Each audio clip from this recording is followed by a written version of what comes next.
Irmãos, bom dia, paz para todos. Chegamos hoje ao final do Evangelho, do estudo do Evangelho do evangelista e apóstolo Mateus, aqui à altura do capítulo 28, e chegamos de forma, o evangelista, melhor dizendo, chega à conclusão do seu relato de forma triunfal, anunciando a ressurreição do Senhor. E vamos direto ao fato, ao ponto do que isso significa, né? Bem, no capítulo 28, nós temos vários fatos narrados aqui. Depois vamos ao resultado do significado da ressurreição. O que isso significa para nós? O que isso quer dizer para nós e para toda a igreja? Nós temos primeiro a ressurreição propriamente dita, no capítulo 28, a partir do versículo 1, quando diz, no findar do sábado, ao entrar o primeiro dia da semana, portanto, o domingo, Maria Madalena e a outra Maria foram ver o sepulcro. Elas foram ao sepulcro para ungir o corpo do Senhor. Era o terceiro dia. Já havia despontado. E eis que houve um grande terremoto, porque um anjo do Senhor desceu do céu, chegou-se, removeu a pedra e assentou sobre ela. Eu não vou ler o relato todo, a partir daqui desse ponto eu vou apenas citar. Então, quando elas chegam ao sepulcro, já havia havido a ressurreição. Já tinha acontecido a ressurreição. A ressurreição não acontece no momento que os anjos aparecem ali. Aquele anjo aparece e remove a pedra, provocando um terremoto. Não, a ressurreição já havia acontecido. Não é? Então, o que é que nós temos aqui? Primeiro, nós temos a ressurreição, no capítulo 28. Segundo, nós temos, dentro desse mesmo capítulo, a partir do versículo 1, nós temos a ressurreição. Não é? A partir do versículo 2, nós temos o alardear da ressurreição, que é feito pelos anjos. O alardear da ressurreição. Os anjos aparecem não para ressuscitar o Senhor, mas para alardear a ressurreição. Provocar um terremoto, remover a pedra e anunciar que o Senhor havia ressuscitado, como de fato aconteceu. A partir do versículo de número 9, acontece a primeira aparição de Jesus a pessoas. A primeira aparição, portanto, a aparição. Ele aparece a essas mulheres aqui, das quais Maria Madalena era uma das. E a própria Maria, mãe de Jesus, estava entre essas mulheres em outro relato. Muito bem. E a partir do versículo 16, nós vamos pular aqui o suborno dos guardas, que isso não nos interessa. Não é? A partir do versículo 16, tem a aparição aos 11 discípulos. Não é? E do 18 ao 20 nós temos a grande comissão.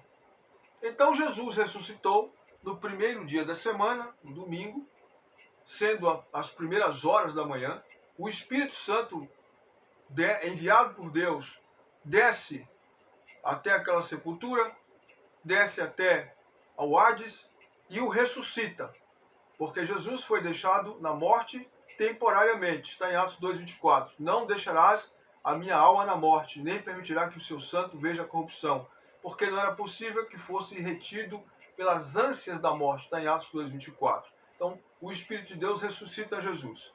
Os anjos descem para anunciar essa grande ressurreição. Essa que é a primeira ressurreição, a primícia dos que dormiram. O primeiro, de fato, a ressuscitar dos mortos, não é? O primeiro a ressuscitar dos mortos, o primogênito dentre os mortos. Mas vamos lá. O que Mateus quer dizer com isso? Mateus quer dizer que Jesus é muito mais do que um profeta. Jesus é muito mais do que o rei davídico da casa de Davi. Jesus é muito maior do que Moisés. Mateus está anunciando que em Jesus estão cumpridas e de maneira a ultrapassar todas as expectativas diante daquilo que ele falou, quem ele era. Ao ressuscitar, ele deixa provas inequívocas de que ele é, de fato, o Messias, o ungido de Deus, e que foi elevado à posição de príncipe salvador à direita de Deus. Como filho de Deus, do Deus Altíssimo, que retoma o seu lugar na glória do Pai. Mateus prova de forma cabal com esse relato que Jesus Cristo é o Senhor, que ele é o Filho de Deus, o Senhor ressurreto, o Rei, o Senhor de todos. E aí ele aparece às mulheres comissionando-as a levar esta mensagem às primeiras pessoas que o viram ressuscitado. Veja o destaque que Jesus dá às mulheres. A primeira aparição foi a essas mulheres, das quais Maria Madalena era uma delas, senhores. Elas são comissionadas a levar essa mensagem aos demais discípulos, o que elas fizeram pressurosamente, apressadamente, e os mesmos duvidaram. Duvidaram não somente delas, mas de que a própria ressurreição havia acontecido. Não é? Os anjos anunciaram a elas que fossem falar com Jesus. Está aqui a partir do versículo 3. E o próprio Jesus, enquanto elas iam, apresentou-se a elas, aqui no versículo 9, e elas o adoraram, abraçaram seus pés, e ele disse: não temais, mas ide avisar meus irmãos, versículo 10, que se dirijam a Galiléia e lá me verão.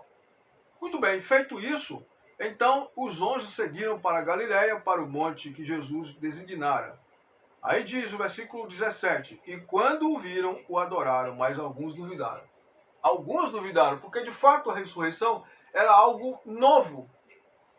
Embora eles viram algumas pessoas ressuscitarem, mas ali não estava um ressuscitado comum.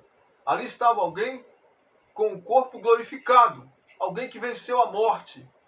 Estava o Senhor deles, eles viram Jesus crucificado.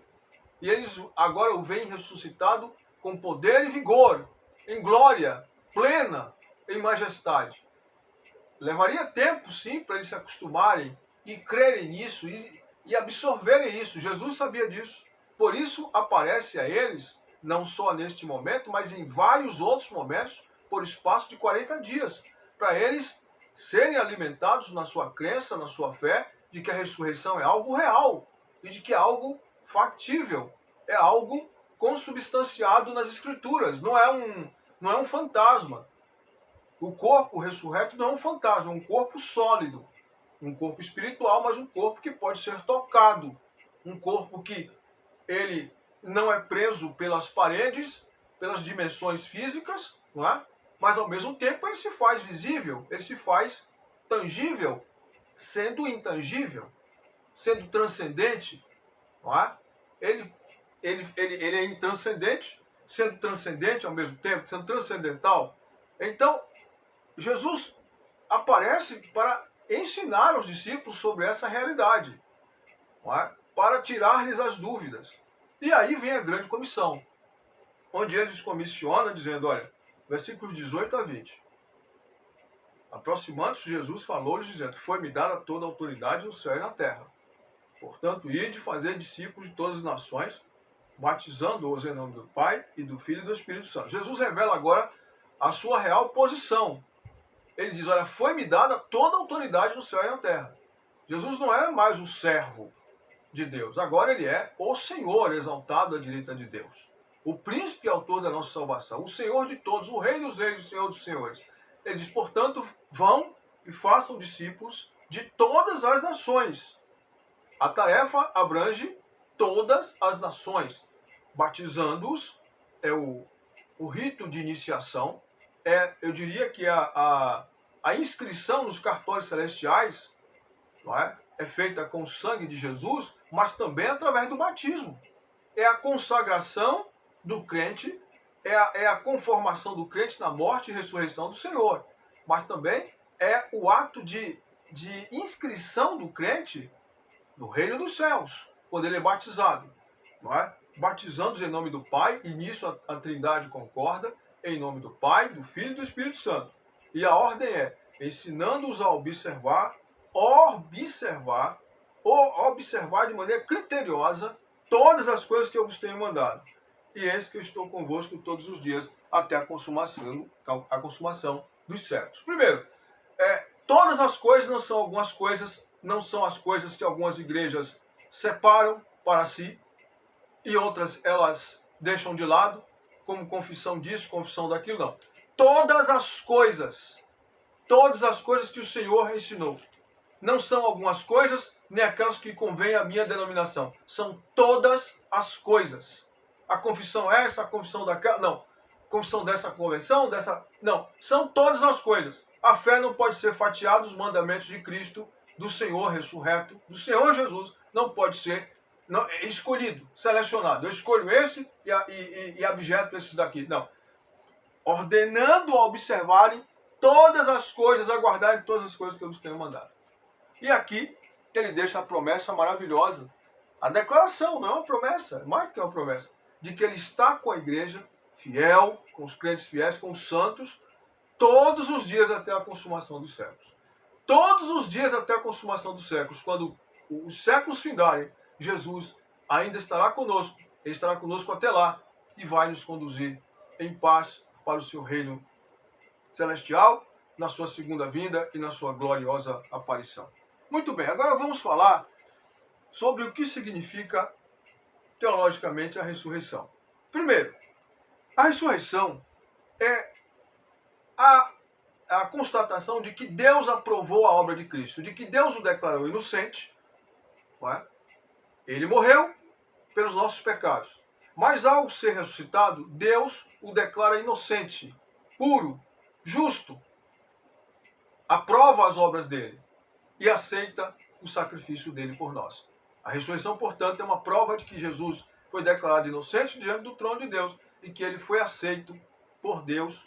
O seu sacrifício diante de Deus, por nós, foi aceito e, portanto, ele foi aprovado.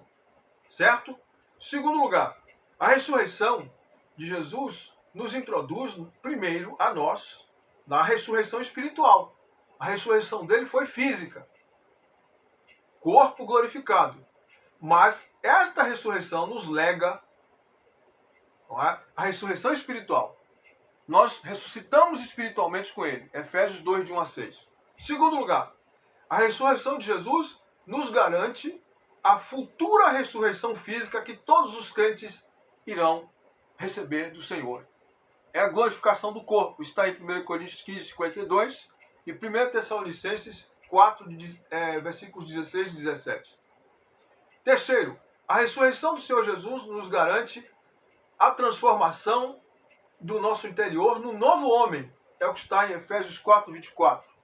Quarto, a ressurreição do Senhor Jesus nos dá poder, nos garante vitória sobre a carne. Romanos 8, 5. 6. A ressurreição do Senhor Jesus nos garante vitória, a filiação divina. A ressurreição do Senhor Jesus, número 6, nos garante a filiação divina. Romanos 8,15. Número 7. A ressurreição do Senhor Jesus nos garante a adoção de filhos. Porque os nossos pecados foram perdoados. Nós somos justificados através da sua ressurreição. Não é? E então, Deus nos adota como seus filhos, porque os nossos pecados foram removidos. Número 7. Nós temos, através da ressurreição de Cristo, o direito a sermos chamados cidadãos dos céus. Cidadãos dos céus. O direito de entrarmos e habitarmos no paraíso celeste, primeiro, e depois nos novos céus e na nova terra. Poderia citar aqui várias coisas. E a ressurreição de Jesus também nos dá o direito, número 9, aliás, item 9, o direito de vermos a Deus face a face e morarmos pessoalmente com Ele para sempre, por toda a eternidade. A ressurreição de Jesus, número 10, nos dá o direito à justificação. Porque Ele foi entregue pelos nossos pecados. Está em Romanos 4, 25. E ressuscitado para a nossa justificação. A sua morte pagou a culpa, a pena, expiou os nossos pecados. A sua ressurreição demonstra que Deus aceitou este sacrifício, como já falei anteriormente, e agora nos justifica. Portanto, a ressurreição de Jesus foi lançada em nossa conta. Havendo ele ressuscitado, ele não morre mais. A morte não tem mais domínio sobre ele. É o que está em Romanos 6,10. Seu corpo é imortal. Seu corpo é incorruptível. Seu corpo é indestrutível. Seus inimigos não têm mais nenhum poder sobre ele. Não podem mais detê-lo com grilhões e prendê-lo na cruz. Ele agora é invencível. Ele está na sua forma eterna e gloriosa. E é esta forma, semelhante a dele, que ele promete que vai transformar os nossos corpos naquele dia glorioso que está por vir. Que o Senhor nos abençoe, em nome de Jesus. Amém.